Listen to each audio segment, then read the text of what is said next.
all you lovely kings, queens, and in-betweens, and welcome back to the channel. My name is Lane, and today I'm going to be talking about Brandon Sanderson's The Stormlight Archive, and more specifically, why Rock had to die. Rock's death in the Stormlight Archive feels like one of those quiet, unexpected moments that sneaks up on you, leaving a hollow ache you can't quite shake. Unlike the bombastic, emotionally charged deaths of characters like Elhokar, Rock's fate is shrouded in more subtlety, but that doesn't mean it carries any less weight. His story, steeped in honor, sacrifice, and the complexities of tradition, leads him to an inevitable conclusion, one that resonates with the broader themes of the series. Rock's role as the heart of Bridge 4 isn't flashy, but it's foundational. While Kaladin wrestles with storms of guilt and responsibility, and the others sharpen their scales for battle, Rock's strength lies in the quieter moments, the camaraderie built over bowls of stew and shared laughter. His grounding presence allows Bridge 4 to feel less like soldiers and more like a family. That's the magic of Rock. His value isn't just in what he does, but in how he makes others feel safe, seen, and whole. But beneath his easygoing exterior, there's a weight that Rock rarely speaks of. His jovial facade masks the burden of tradition, the expectations of his people, and the knowledge that one day, his role as a cook and non-combatant may not be enough. The Uncle Aki's cultural codes shape his identity. For Rock, to kill is not just forbidden, it's a violation of who he is. His reluctance to fight isn't cowardice, it's reverence for a belief system that places immense importance on roles and duties. And yet the bonds he forms with Bridge 4 complicate this. Kaladin and the others aren't just comrades, they're family. And Rock's love for them pushes him into uncomfortable places, forcing him to question what it means to protect. When Rock finally picks up a weapon, it's not a triumphant moment, it's a tragic one. In the Battle of Thaylen Field, the act of defending Kaladin by taking a life feels inevitable, but it also fractures something within him.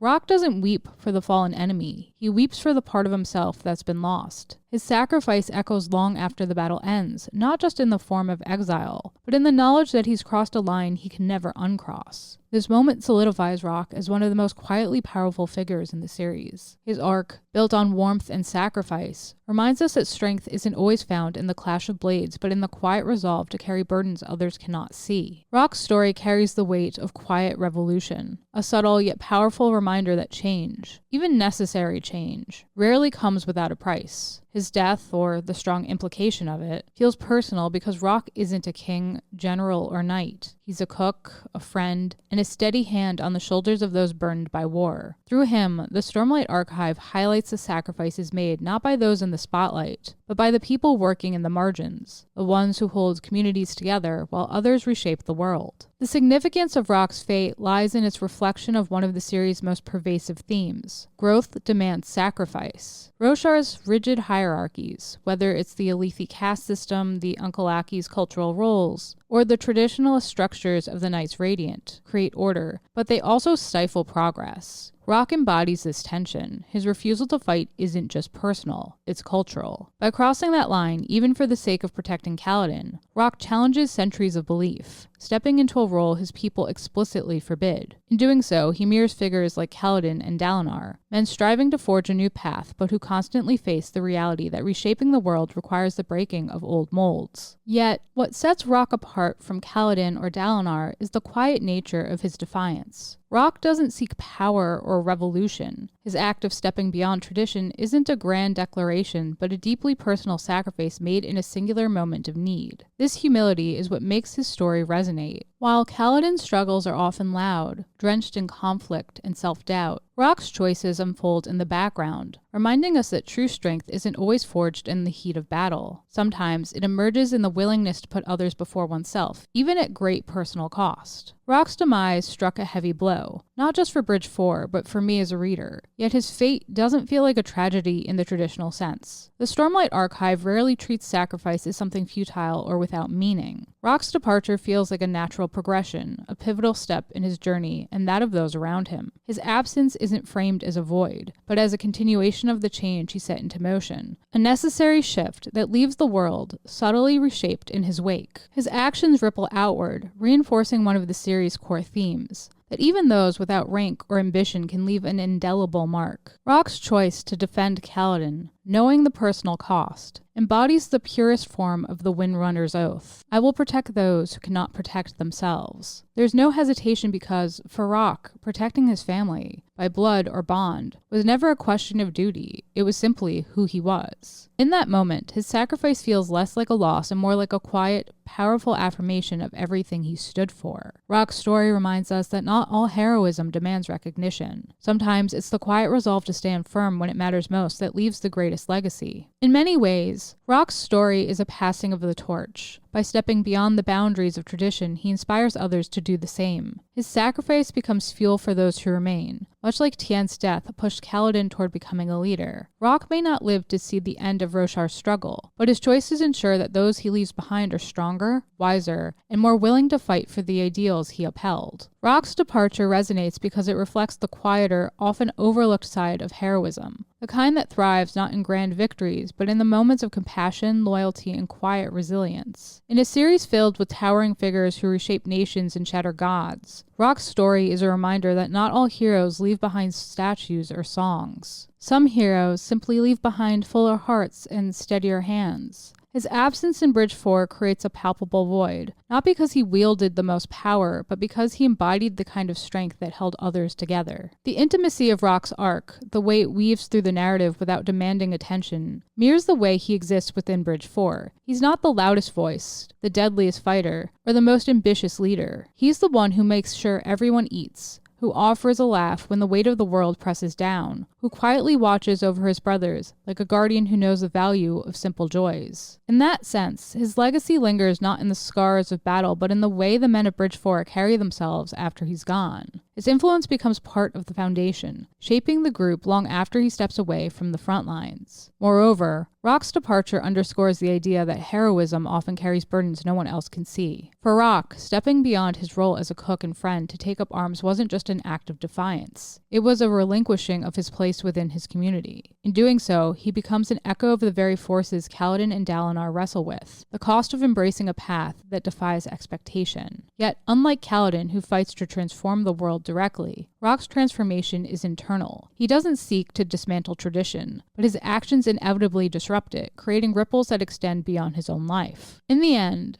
the subtlety of Rock's fate is what makes it so powerful. His story closes softly, like the turning of a final page, but it leaves behind the undeniable sense that something important has shifted. The quiet ending feels profoundly fitting, reinforcing the notion that not all acts of heroism require recognition. Some stories reach their conclusion not with fireworks, but with the gentle closing of a door, one that leaves the world just a little brighter for those who remain. Rock's journey teaches us that sometimes the greatest impact isn't in leading from the front, but in lifting others along the way. It's in the meals cooked, the laughter shared, and the silent sacrifices made. And when the final curtain falls, it's these moments, the unseen, uncelebrated threads, that hold the fabric of the world together. And there you have it, my take on why Rock had to die in Brandon Sanderson's The Stormlight Archive. What did you think of my take? Did you agree with what I had to say? And how did you feel about Rock as a character? Let me know down below in the comments. I always like to know what you lovely kings, queens, and in-betweens think. And if you like what you saw here today, please smash that like button until it's blue, subscribe, ring that bell so you always know what's up, and I'll catch you all in the next one. Bye, guys.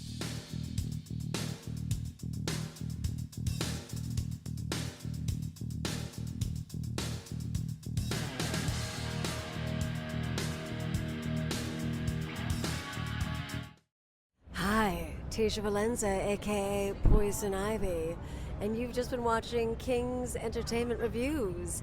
Don't forget to like, subscribe, and watch.